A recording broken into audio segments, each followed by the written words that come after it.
Hello दोस्तों। Jharkhand academic council ने question bank जारी किया है। वो आर्ट्स, साइंस और कॉमर्स तीनों सब्जेक्ट के लिए क्वेश्चन बैंक जारी किया है। तो आर्ट्स, साइंस और कॉमर्स का क्लास 11th के लिए जो क्वेश्चन बैंक जारी किया गया है उसका कंप्लीट सॉल्यूशन होगा हमारे यहाँ। कॉमर्स वर्ल्ड हजारीबाग में कंप्लीट सॉल्यूशन उसका होगा, वो भी फ्री ऑफ कॉस्ट रहेगा, लेकिन उसके लिए कुछ कंडीशंस हैं। पहला, यूट्यूब पे के ऊपर तो सारा का सारा क्लास लगभग क्लास फ्री में हम दे देंगे, तो यूट्यूब पे आपको मिल जाएगा फ्री में। लेकिन अगर आप चाहते हैं कि लाइव क्लास ले, डाउट पूछ सके अपने टीचर से, तो लाइव क्लास के लिए हमारे यहाँ क्या है कि हम लोग अपने एप्लीकेशन के ऊपर लाइव क्लास देते हैं। और मेरे एप्लीकेशन का नाम है कॉमर्स वर्ल्ड हजारीबाग, जो कि आपको प्ले स्टोर में मिल जाएगा। तो प्ले स्टोर में आप जाएंगे, सर्च करेंगे कॉमर्स वर्ल्ड हजारीबाग, तो आपको मेरा एप्लीकेशन मिल जाएगा। उसमें मेरा फोटो भी लगा हुआ, पहचान जाओगे, और उसको इंस्टॉल कर लेना है। इंस्टॉल करने के बाद आपको अपना नंबर डालना है। दो ऑप्शन आएगा लॉगिन करने का, एक व्हाट्सअप, एक अनदर मेथड। तो आपको अनदर मेथड में जाना है, अपना नंबर डालना है, ओटीपी आएगा, ओटीपी सबमिट करना है और लॉगिन कर लेना है। इसके बाद आपके पास वहाँ कोर्सेज दिखेंगे, सारे कोर्सेज, साइंस वाले हों या फिजिक्स आर्ट्स वाले हों या कॉमर्स वाले हों, सारे स्टूडेंट के लिए वहाँ पे कोर्स दिखेगा। लेकिन उस कोर्स का नाम सब में 2025 जुड़ा होगा, क्योंकि अभी आप 11th में, आप 12th जब देंगे तो 2025 देंगे। इसका मतलब है कि जो बच्चा 12th का कोर्स अभी खरीद लेता है, जो बच्चा 12th का कोर्स अभी खरीद लेता है, उन बच्चों को 11th फ्री में मिल जाएगा। फिर से मैं रिपीट कर रहा हूँ, जो बच्चा 12th का कोर्स, तो 2025 में जो 12th एग्जाम लिखना है उसको, उसका कोर्स अगर पहले परचेस कर लेता है, वो एडवांस में परचेस कर लेता है, तो 12th का ही फी लगेगा। 12th भी उसको एक साल पढ़ाएंगे, लेकिन उसके साथ साथ उसको 11th ये 3 महीना फ्री में पढ़ाएंगे, उसका कोई चार्ज 11th का नहीं लगेगा। तो उसके लिए एक अच्छी अपॉर्चुनिटी, एक टीचर से फ्री में लाइव क्लास 3 महीने का मिलेगा, अगर आप 12th का कोर्स आज ही खरीद लेते तो। और अगर आप खरीदना चाहते हैं और किसी तरह की परेशानी हो रही है, तो मेरे नंबर पर आप कॉन्टैक्ट कर सकते हैं। नंबर आपके इस वीडियो के डिस्क्रिप्शन में भी मिलेगा। और जो वीडियोस आर्ट्स के मिलेंगे, आज हम लोग आर्ट्स के बारे में डिस्कस करने जा रहे हैं, तो जो वीडियो आर्ट्स का मिलेगा उसके लिए हमने एक सेपरेट चैनल बना रखा है यूट्यूब के ऊपर। वो है CWH आर्ट्स के नाम से, जिस चैनल में ये वीडियो दिख भी रहा होगा। और अगर दूसरे चैनल में दिख रहा है, चूंकि हम लोग का एक मेन चैनल है कॉमर्स वर्ल्ड हजारीबाग, तो commerce world Hazaribagh main channel में नोटिफिकेशन आएगा। साथ ही साथ वीडियोस जो एक जगह पे सेव करके रखे जाते हैं, वो CWH आर्ट्स के नाम से चैनल है, उसी चैनल में ये वीडियो मिलेगा। आप अपने दोस्तों को भी शेयर कीजिए, अगर वो पढ़ना चाहते हैं, लाइव क्लास करना चाहते तो। वैसे YouTube के ऊपर तो रिकॉर्डेड वीडियो जाएगा ही, कुछ वीडियोज YouTube के ऊपर डालेंगे, सारे वीडियो तो YouTube के ऊपर नहीं जाएगा। लेकिन अगर आप चाहते हैं कि हमारी तैयारी बहुत स्ट्रांग हो जाए, तो इसके लिए आपको आर्ट्स के सारे subject, history, geography, political science, economics, ये सारे सब्जेक्ट के लिए आपको फ्री ऑफ इंग्लिश, सारा क्लासेस एकदम फ्री मिलेगा यूट्यूब के ऊपर। कुछ क्लासेस मिलेंगे, लेकिन एप्लीकेशन के ऊपर सारा क्लास फ्री मिलेगा। लेकिन कंडीशन ये है कि उन्हें 2025 में मेरे लिए ऑनलाइन बैच परचेस करना पड़ेगा। और अगर आप हजारीबाग या इसके आसपास में रहते हैं, ऑफलाइन आना है, तो आप ऑफलाइन बैच परचेस करेंगे तो 2025 के लिए तो भी आपको ये सारी सुविधाएं फ्री ऑफ कॉस्ट मिल जाएगी, चाहे ऑफलाइन बैच में आए या ऑनलाइन बैच में आए। जो 2025 के लिए एडमिशन ले लेंगे 12th का, उनका 11th का पूरा क्लास फ्री हो जाएगा। तो आज देखिए, हम लोग क्लास 11th में हिस्ट्री का चैप्टर नंबर 1 सर आपको पढ़ाएंगे। और चैप्टर नंबर 1 आप सर आपको पढ़ाएंगे, और देखिए कि इस चैप्टर नंबर 1 में क्या क्या कंटेंट दिया हुआ है, कैसे MCQ दिया हुआ है, ये सारा चीज़ आप देखें सर से। जी।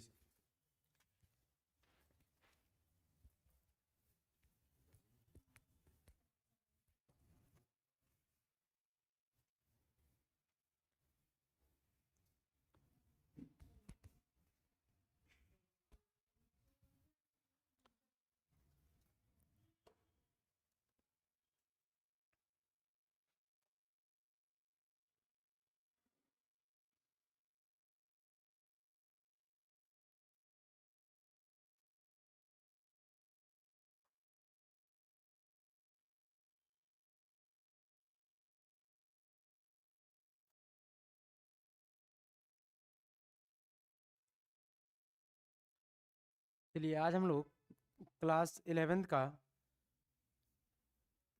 जो झारखंड बोर्ड के द्वारा क्वेश्चन बैंक जारी किया गया है, ठीक है, चैप्टर 1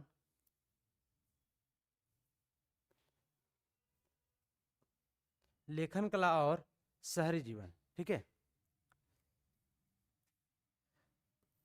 फर्स्ट टॉपिक इसमें है स्मरणीय तथ्य, ठीक है, जिसमें से फर्स्ट पॉइंट है लगभग 5000 वर्ष पूर्व शहरी जीवन का प्रारंभ मेसोपोटामिया में हुआ था, ठीक है। तो सबसे पहले विश्व में शहरी जीवन की प्रारंभ अगर कहीं पे हुआ था तो वो मेसोपोटामिया में हुआ था, ठीक है। आज अगर वर्तमान में देखा जाए तो मेसोपोटामिया जो है वो इराक गणराज्य का एक हिस्सा है। यानी आज आधुनिक समय में मॉडर्न एज में अगर देखा जाए मेसोपोटामिया कहाँ पे स्थित है, तो ये इराक गणराज्य में स्थित है।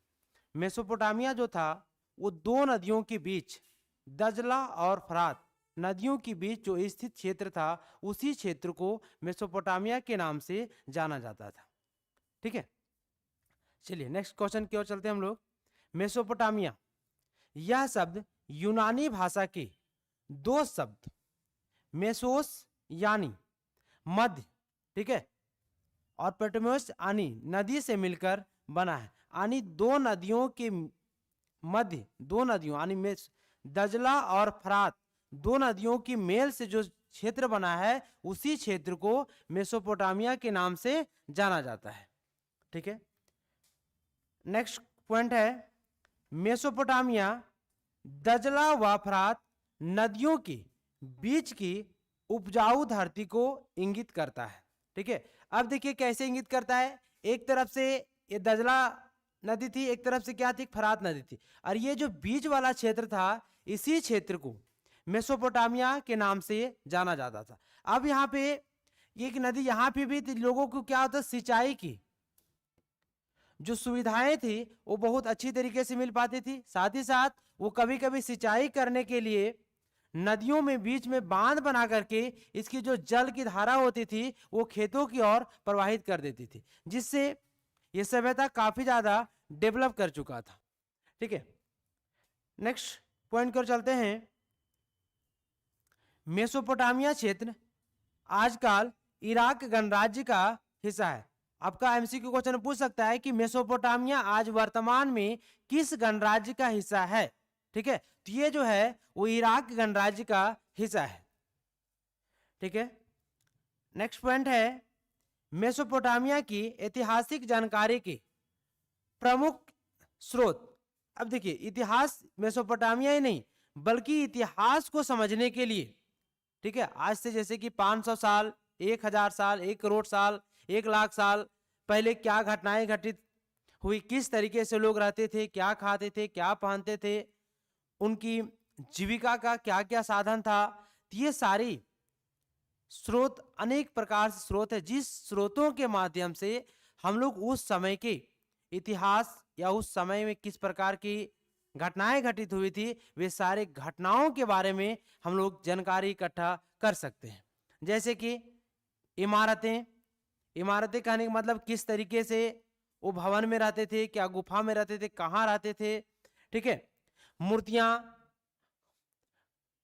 किस किस अलग अलग प्रकार के उस समय देवी देवता की आराधना की जाती थी, पूजा की जाती थी। ठीक है, कौन सी देवी देवता की पूजा की जाती थी उसके बारे में जानकारी मिलती है। आभूषण, आभूषण में लोग क्या पहनते थे। ठीक है, जैसे कि प्राचीन काल में देखा जाए तो बहुत अनेक प्रकार से आभूषण था, जैसे कि कड़ा था, हौसली था, भुजबंद था, कमरधनी था। ठीक है, इस तरीके से अनेक प्रकार के आभूषणों का प्रयोग करते थे। ठीक है, नेक्स्ट औजार।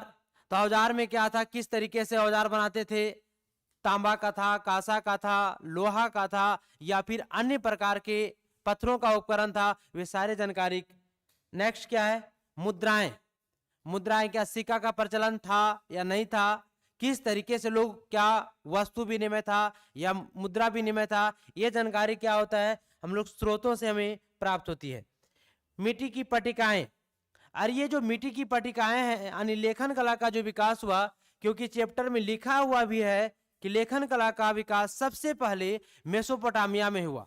ठीक है, तो जिस तरीके से हम लोग आटा को गूंथते उसी तरीके से चिकनी मिट्टी, गीली मिट्टी को सही तरीके से गूंथ करके, ठीक है, एक सेब के आकार में, इस तरीके से आकार में, जिस तरीके से वो आकार चाहते थे उस तरीके से मिट्टी पर, मिट्टी के पूर्ण रूप से उसको पाट करके पूरा प्लेन करके एक सरकंडे के माध्यम से पतली नोकीला कील लेकर के उस कील के माध्यम से कुछ पट्टिकाएं लिखी जाती थी। जो पट्टिकाएं आज हम लोग अगर आधुनिक समय में देखें तो उस पट्टिकाएं का प्रयोग कहीं ना कहीं हम लोग डायरी के रूप में यूज करते हैं, प्रयोग करते हैं। तो उस समय क्या था, उस पट्टिकाओं को लेकर के धूप में सुखा करके सुरक्षित स्थानों पर उसे रखा जाता था, तब तक उसे सुरक्षित स्थानों पर रखा जाता था जब तक उसका यूज समाप्त ना हो जाए। ठीक है, तथा लिखित दस्तावेज, ये जो पट्टिकाएं मिली, इस पट्टिकाओं के ऊपर अनेक प्रकार के दस्तावेज, यानी हम लोग डायरेक्ट बोल सकते हैं कि हिसाब किताब, आदान प्रदान, लेन देन का जो ब्यौरा रखने का काम करते थे, उसी पट्टिका के ऊपर लिखा जाता था। चलिए नेक्स्ट पॉइंट की ओर चलते हैं हम लोग।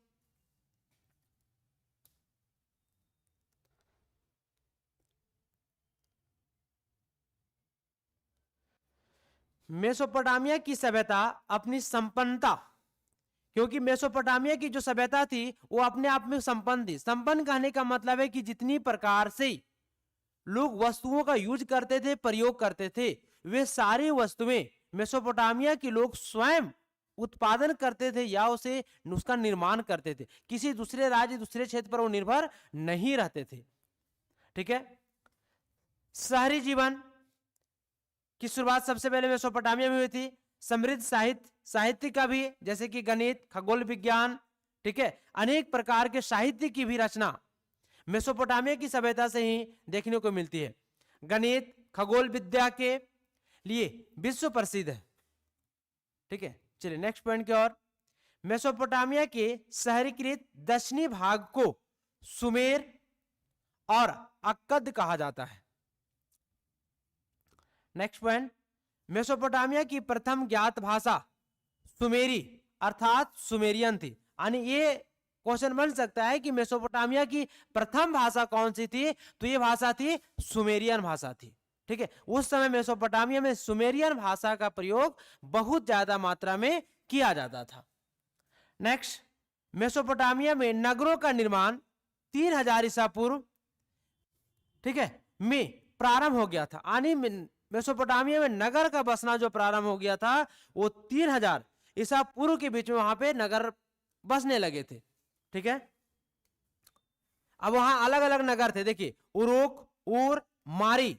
ठीक है, ये जो उरुक, ऊर और मारी जो थे वो मेसोपोटामिया के प्रमुख नगर थे। ठीक है, मेसोपोटामिया में पुरातात्विक खोज की शुरुआत 1840 ईस्वी में हुआ था। पुरातात्विक कहने का मतलब है कि पृथ्वी के गर्भ में, पृथ्वी के अंदर जो भी कुछ वस्तुएं छुपी हुई होती है, जब उस वस्तुओं को खुदाई के समय निकाल करके, ठीक है, रिसर्च करके उस समय उस काल खंड के बारे में जानकारी इकट्ठा करने के सबसे पहले जो प्रयास किया गया था वो 1840 ईस्वी में किया गया था।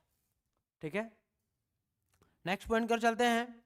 मेसोपोटामिया में खाद्य संसाधन तो समृद्ध थे। खाद्य संसाधन कहने का मतलब है कि जितनी प्रकार से लोग वस्तुओं का उपभोग करते थे, ठीक है, जितने प्रकार के अनाज का उपयोग करते थे, वे सारे क्या थे, समृद्ध। उस मेसोपोटामिया के लोग वे सारे अनाजों का उत्पादन स्वयं करते थे, परंतु खनिज संसाधनों का अभाव था। अनेक प्रकार के खनिज संसाधन होते थे जो मेसोपोटामिया में उपलब्ध नहीं हो पाता था, उसे अन्य किसी कंट्री से, अन्य क्षेत्रों से मेसोपोटामिया में मंगवाया जाता था। ठीक है, जिन्हें तुर्की, ईरान अथवा खाड़ी पार देशों से मंगवाया जाता था। यानी वैसे खनिज संपदा, जो खनिज संपदा मेसोपोटामिया के अंदर नहीं होती थी, वैसे संपदा को मेसोपोटामिया के वासी, ठीक है, तुर्की, ईरान और खाड़ी प्रदेशों से मेसोपोटामिया में मंगवाते थे, यानी वो आयात करते थे। ठीक है,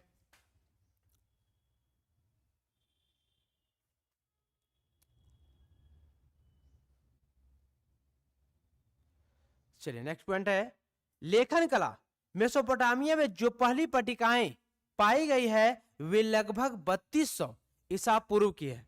यानी लेखन कला का प्रारंभ मेसोपोटामिया में जब सबसे पहली बार प्रारंभ हुई थी वो लगभग 3200 ईसा पूर्व की बताई जाती है। इन पर किलाकार लिपि लिखा जाता है। किलाक्षर लिपि डायरेक्ट बोल सकते हैं, किलाकार, कील के माध्यम, जिस तरीके से यहाँ सरकंडे कील है, इस कील के माध्यम से उस मिट्टी के ऊपर लिखा जाता था और उसे धूप में सुखा करके फिर सुरक्षित स्थानों पर उसे रख दिया जाता था। और जब उसका यूज या प्रयोग समाप्त हो जाता था तो उसे वो क्या करते थे, उठा करके दूसरे स्थानों में फेंक देते थे। ठीक है, तब फेंकते थे जब उसका यूज जो होता वो समाप्त हो जाता था।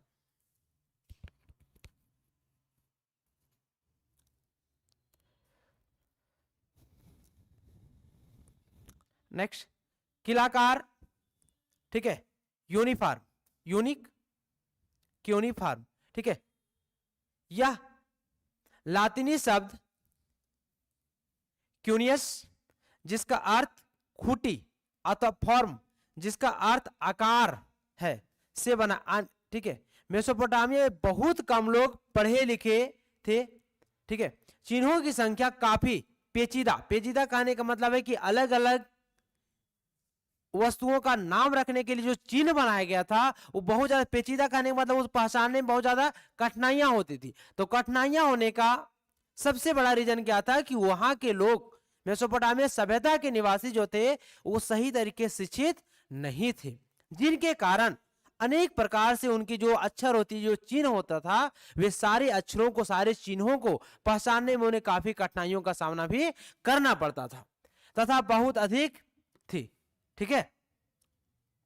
नेक्स्ट पॉइंट है 1400 ईसा पूर्व से धीरे धीरे अरमाइक भाषा का प्रवेश हुआ था। यानी सबसे पहले कौन भाषा वहां पे होता था, ठीक है। उसके बाद कुछ समय के बाद क्या हुआ कि वहां पे अरमाइक भाषा का प्रवेश धीरे धीरे होना शुरू हो गया, ठीक है। सुमेरियन भाषा के बाद, सुमेरियन भाषा प्रारंभ तो मेसोपोटामिया की जो भाषा था वो सुमेरियन भाषा थी, ठीक है। उसके बाद वहां पे क्या हुआ कि अरमाइक भाषा का भी प्रारंभ होने लगा। यह हिब्रू भाषा से मिलती जुलती थी और 1000 ईसा पूर्व के बाद यह व्यापक रूप से बोली जाने लगी थी और या आज भी इराक गणराज्य में या इराक के कुछ क्षेत्र में यही अरमाइक भाषा जो है वर्तमान समय में भी बोली जाती है, ठीक है। नेक्स्ट पॉइंट 5000 ईसा पूर्व दक्षिण मेसोपोटामिया में बस्तियों का विकास होने लगा था। यानी ये क्वेश्चन बन सकता है कि मेसोपोटामिया के दक्षिणी भाग में कितना ईसा पूर्व पहले, ठीक है, वहां पे बस्तियों का प्रारंभ या बस्तियों का बसना प्रारंभ हो गया था। तो 5000 ईसा पूर्व में वहां पे परिवर्तन होना शुरू हो गया था, जिसमें से कुछ प्रमुख शहर में परिवर्तन होने लगा। जब धीरे धीरे वहां पे बस्तियों का बस निवास होने लगा, बहुत ज्यादा मात्रा में लोग वहां पे रहने लगे, निवास करने लगे, तो धीरे धीरे उनके रहन सहन, खान पान, वेशभूषा में क्या होने लगा, परिवर्तन दिखाई पड़ने लगा।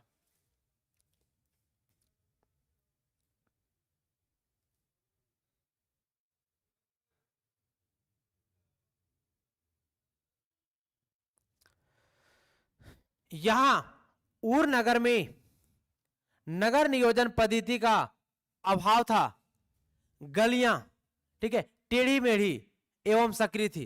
यानी कहने का मतलब है कि जो नगर था उस नगर में एक मुख्य सड़क, एक मुख्य मार्ग हुआ करता था, उससे बहुत सारी छोटी छोटी गलियां निकली हुई थी। जो कुछ गलियां पतली हुआ करती, जिसको हम लोग सकरी भी बोल सकते हैं, और कुछ गलियां जो होती थी वो सीधा ना जा करके टेढ़ी मेढ़ी जा करके इस तरीके से गली यहाँ निकल रही है, ऐसे ऐसे जा करके इस तरीके से वो घूमी हुई गलियां थी, ठीक है। नेक्स्ट क्या है, नेक्स्ट पॉइंट, इराक भौगोलिक विविधता का देश है। भौगोलिक विविधता कहने का मतलब है कि वहां पे अनेक प्रकार के जीवाश्म, अनेक प्रकार की वस्तुएं, अनेक प्रकार के व्यवसाय के लोग, अनेक प्रकार के जनजाति के लोग वहां पे निवास करते हैं, ठीक है। उसका क्षेत्र ईस्ट वेस्ट साउथ नॉर्थ, अलग अलग क्षेत्रों में अलग अलग प्रकार की वस्तुएं पाई जाती है, अलग अलग प्रकार के क्षेत्र पाए जाते हैं, जलवायु पाई जाती है।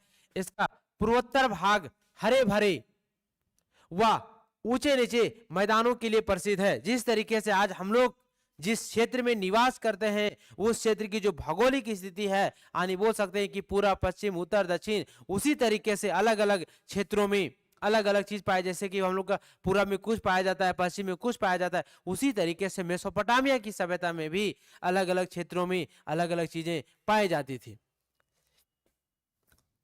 इस प्रदेश की का उत्तरी भाग ऊंची जमीन, जिसको अस्टेपी घास के मैदान, अब अस्टेपी घास कहने का मतलब है कि जहां पर कटीली झाड़ियां हो, जिस झाड़ियों, जिस भूमि के ऊपर हम लोग कृषि का कार्य नहीं कर सकते हैं, सिर्फ वैसे भूमि पर क्या कर सकते हैं, पशुपालन कर सकते हैं, मवेशियों को चरा सकते हैं, यानी चारा के रूप में उस क्षेत्र का प्रयोग कर सकते हैं, उसे अस्टेपी घास के नाम से जाना जाता है। नेक्स्ट पॉइंट है, इसका दक्षिणी भाग रेगिस्तानी है। रेगिस्तानी यानी रेगिस्तान, जैसे कि जो नदी घाटी वाला क्षेत्र होता है उसके जो ऊपरी क्षेत्र होती है, ठीक है, ऊपरी क्षेत्र में क्या होता है कि ज्यादातर बालू भर जाता है जिसको हम लोग रेत बोल सकते हैं। तो रेत वाला क्षेत्र में भी क्या होता है कि ज्यादातर हम लोग कृषि कार्य नहीं कर सकते। अगर कृषि कार्य उस क्षेत्र में किया जाता है तो लागत से कम उत्पादन होता है, जिसके कारण उस क्षेत्र को सिर्फ लोग मवेशियों को चराने के लिए या पशुपालन के रूप में उस क्षेत्र का लोग यूज करते हैं, प्रयोग करते हैं। यहां सबसे पहले नगरों और लेखन प्रणाली का प्रादुर्भाव हुआ था। यानी मेसोपोटामिया की सभ्यता में सबसे पहले अगर किसी चीज का प्रारंभ हुआ था तो लेखन कला, लिखने की शैली का प्रारंभ हुआ था। ठीक है, नेक्स्ट पॉइंट है श्रम विभाजन शहरी जीवन की विशेषता है। ठीक है, अब श्रम विभाजन कहने का मतलब है जो अलग अलग प्रकार से जो वर्क बांटे थे, काम को बांटे थे। ठीक है, अगर शहर में क्या होता है, अनेक प्रकार के रोजगार के जो उपलब्ध होते हैं, साधन होते हैं, वो बहुत ज्यादा मात्रा में होते हैं।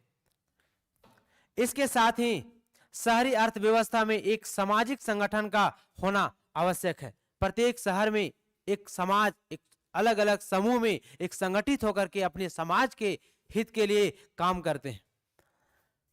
नेक्स्ट पॉइंट है मेसोपोटामिया के लोग संभवतः लकड़ी, तांबा, रांगा, ठीक है, चांदी, सोना और विभिन्न प्रकार के पत्थर तुर्की व ईरान अथवा खाड़ी देशों से आयात करते थे। वैसे खाद्य पदार्थ, वैसे वस्तुएं, जिन वस्तुओं का उत्पादन मेसोपोटामिया में नहीं होता था, वे सारी वस्तुओं का वो आयात किसी अलग अलग प्रदेशों से, अलग अलग क्षेत्रों से मेसोपोटामिया में आयात करने का काम करते थे, जिससे उनकी जो जीविका है, वो जीविका के साधन में किसी प्रकार का संकट ना आ जाए।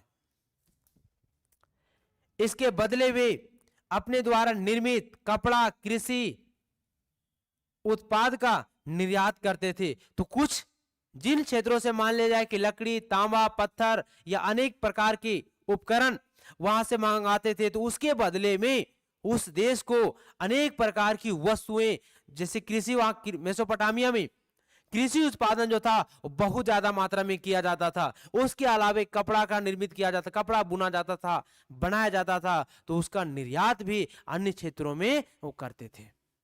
ठीक है, चलिए नेक्स्ट पॉइंट है मेसोपोटामिया के लोग मिट्टी की पट्टिकाओं पर लिखते थे।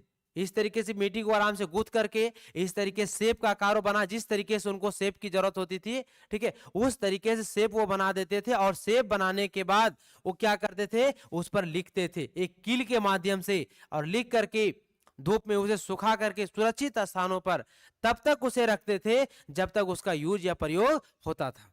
और जब उसका यूज या प्रयोग समाप्त हो जाता था तो स्वतः उस पट्टिकाओं को उठा करके घर से बाहर फेंक देते थे। ठीक है, सेम कंडीशन आज हम लोग जैसे डायरी लिखते हैं, बहुत ऐसे लोग हिसाब किताब रखते हैं, ठीक है, तो तब तक उस हम लोग सुरक्षित रखते हैं जब तक हमारे यूज के लिए वो होता है। और जब हमारा वो यूज या प्रयोग समाप्त हो जाता है तो स्वतः उसको फाड़ देते हैं या फिर हम लोग जला देते हैं। ठीक है, वे अपना हिसाब किताब तथा साहित्य इन्हीं पट्टिकाओं पर लिखते थे। और मेसोपोटामिया में साहित्य लेखन का भी प्रारंभ सबसे पहले अगर कहीं हुआ था तो मेसोपोटामिया की सभ्यता में हुआ था।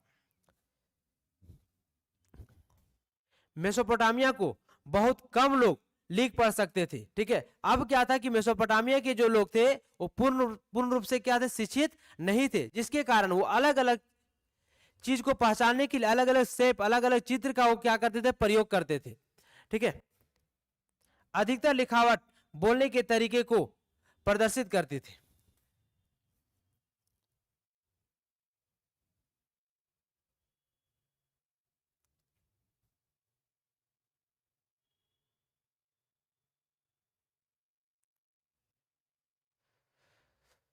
नेक्स्ट टॉपिक है पुरातात्विक के अनुसार सर्वप्रथम राजा ने ही व्यापार और लेखन की व्यवस्था की। यानी ये स्पष्ट हो जाता है कि मेसोपोटामिया की सभ्यता में ये राजतंत्र व्यवस्था भी कायम था।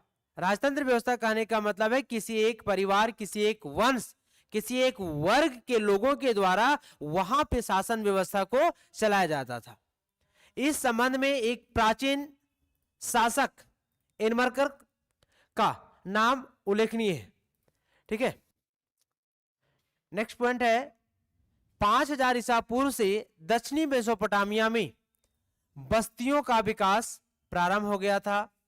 इन बस्तियों में से कुछ बस्तियां, ठीक है, कालांतर में प्राचीन शहर बन गए। अब क्या हुआ कि धीरे धीरे वहां पे प्रारंभ में तो शहर बसा, लेकिन उसके बाद अलग अलग कुछ क्षेत्रों से भी आकर के लोग वहां पर लोग बसना रहना शुरू कर दिए, जिसके कारण वहां पे अलग अलग क्षेत्रों में नई नई प्रकार की बस्तियां बनना प्रारंभ हो गई थी। मेसोपोटामिया की खुदाई में सबसे पहला ज्ञात मंदिर एक छोटा सा देवालय था, ठीक है। प्रारंभ में जो मंदिर मिला, देवालय मिला, यह मंदिर कच्ची ईंटों से बना हुआ था। और वो जो बना हुआ था मंदिर, मंदिर का आकार से ही दूर से जब लोग जाते थे, ऐसा नहीं कि आज जिस तरीके से हम लोग मंदिर देखते हैं तो उसका जो आकार होता है दूर से ही हम लोग पहचान लेते हैं, उस तरीके से नहीं। जिस तरीके से लोग वहां पे निवास करते थे, जिन घरों में निवास करते थे, मंदिर का भी आकार जस उसी तरीके से था, कोई परिवर्तन नहीं था, ठीक है। मंदिरों में विभिन्न देवी देवताओं का निवास स्थान था, जैसे उर जो चंद्र देवता थे, और मेसोपोटामिया में जो उर जो देवता था, चंद्र देवता, वो सबसे प्रमुख देवता इसी देवता को माना जाता था। और इन्ना जो प्रेम व युद्ध की देवी थी, ठीक है। नेक्स्ट पॉइंट है, मेसोपोटामिया में नगर नियोजन की पद्धति का अभाव था। नगर नियोजन कहने का मतलब है जिस तरीके से हड़प्पा सभ्यता हम लोग देखते हैं कि नगर व्यवस्था, नगर में सारी प्रकार की सुविधाएं उपलब्ध थी, उस प्रकार की वहां भी सुविधाएं उपलब्ध नहीं थी, ठीक है। वहां की जल निकासी की व्यवस्था मोहनजोदड़ो की जल निकासी की व्यवस्था से भिन्न थी। मोहनजोदड़ो में क्या था, क्योंकि मोहनजोदड़ो ये हड़प्पा सभ्यता भारत की सभ्यता है, ठीक है।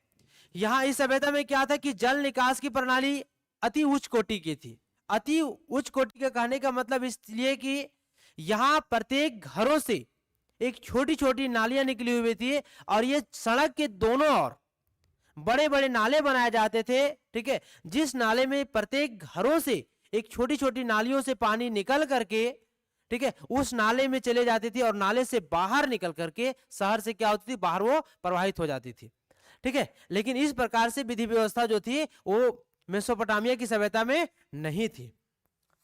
नेक्स्ट पॉइंट है, उर में नगर वासियों के लिए एक कब्रिस्तान था। कब्रिस्तान कहने का मतलब है जहां पर जब लोगों की उस समय डेथ होती थी, ठीक है, तो कुछ ऐसा भी प्रथा मिलता था कि लोगों को खुले मैदानों में छोड़ दिया जाता था, कभी कभी तालाब में या झील में उसे डाल दिया जाता था, या फिर कभी एक कब्रिस्तान जहां पे लोगों को दफन करने का काम भी किया जाता था। नेक्स्ट है, नगरों की सामाजिक व्यवस्था में एक उच्च या सम्भ्रांत वर्ग का प्रादुर्भाव हुआ। अलग अलग जिस तरीके से कुछ वैसे वर्ग के लोग थे जो धीरे धीरे पूंजीपति या फिर कृषि उत्पादन के चलते अधिक शक्तिशाली होते चले गए, उन लोगों का मेसोपोटामिया के समाज में श्रेष्ठ स्थान होने लगा।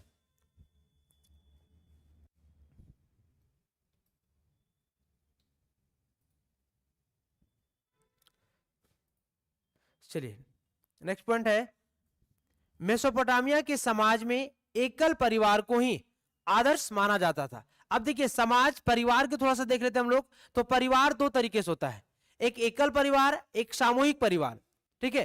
तो एकल परिवार में सिर्फ उनके माता पिता और उनके जो बच्चे होते हैं वो एकल परिवार में रहते हैं, और सामूहिक परिवार में वैसे परिवार रहते हैं जिनमें ज्वाइंट फैमिली यानी दादा दादी चाचा चाची जो भी होते हैं 2-3 पीढ़ी तक एक साथ में रहते हैं, उसे सामूहिक परिवार के नाम से जाना जाता है, जिसमें पति पत्नी और उनके बच्चे शामिल होते हैं।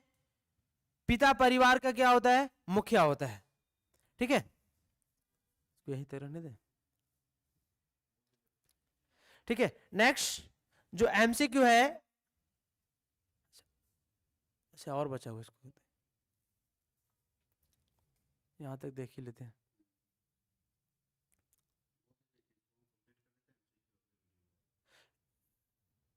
इसको हम लोग कंप्लीट कर देते हैं यहां तक, ठीक है। बाकी एमसीक्यू जो है वो नेक्स्ट वीडियो में हम लोग देखेंगे, ठीक है। नेक्स्ट पॉइंट है, 2000 ईसा पूर्व के बाद मारी शहर का विकास राजधानी के रूप में हुआ, ठीक है। अब ये क्वेश्चन बन सकता है आपका कि मारी शहर का विकास कब हुआ, ये कितना ईसा पूर्व हुआ, तो 2000 ईसा पूर्व के बाद हुआ था, ठीक है। और ये मुख्यतः मेसोपोटामिया सभ्यता का जो था वो प्रमुख राजधानी के रूप में एक काम करने लगा। कृषि के साथ साथ पशुपालन प्रमुख व्यवसाय था, यानी जिस तरीके से लोग कृषि करके उस फसल को बाजारों में बेच करके अपनी जीविका चला सकते हैं, उसी तरीके से लोग पशुपालन यानी अनेक प्रकार के मवेशियों को पाल करके उसे उनके बच्चों को या फिर उसे बेच करके, ठीक है, अपनी जीविका का वो साधन बना चुके थे। नेक्स्ट है, मेसोपोटामियाई लोग शहरी जीवन को महत्व देते थे। विभिन्न जातियों व समुदायों के लोगों के परस्पर मिश्रण से यहां की सभ्यता में जीवन शक्ति उत्पन्न हो गई थी। यानी मेसोपोटामिया में अलग अलग जाति, अलग अलग संप्रदाय, अलग अलग समूह के लोग भी निवास करते थे, लेकिन सभी वर्ग के लोगों में एकता देखने को मिलती थी। नेक्स्ट पॉइंट है, मेसोपोटामिया की काल गणना और गणित की विविधतापूर्ण परंपरा दुनिया की सबसे बड़ी देन है। यानी गणित, लेखन कला, खगोल विज्ञान, ठीक है, साहित्य विज्ञान, ये सब जो देन है वो सबसे बड़ी देन किसकी है, तो मेसोपोटामिया की देन है।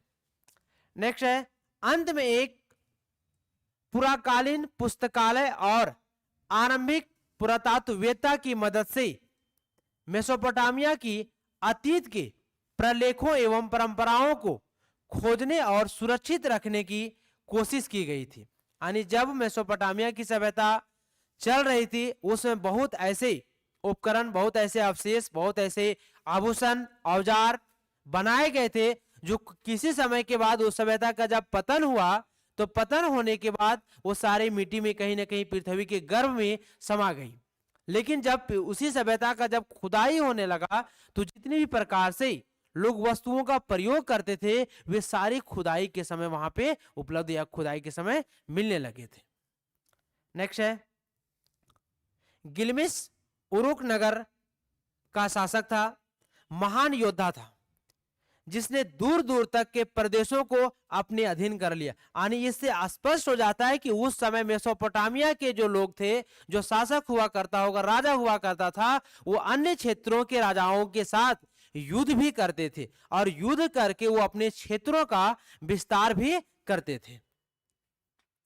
नेक्स्ट है, समय का विभाजन सिकंदर के उत्तराधिकारियों द्वारा अपनाया गया और वहां से यह रोम तथा इस्लाम की दुनिया में तथा बाद में मध्ययुगीन यूरोप में पहुंचा। यानी जब सिकंदर आया तो उसके बाद क्या हुआ कि अनेक प्रकार के उस समय से प्रारंभ हो जाता है उत्तराधिकारी, यानी राजतंत्र व्यवस्था कहीं ना कहीं वहां से प्रारंभ हो जाता है कि उसका पुत्र बनेगा, फिर उसका पुत्र बनेगा। इस तरीके से पीढ़ी दर पीढ़ी जो होता है उत्तराधिकारी का वर्चस्व वहां से प्रारंभ हो जाता है।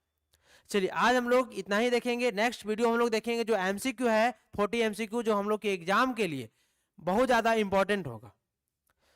ठीक है।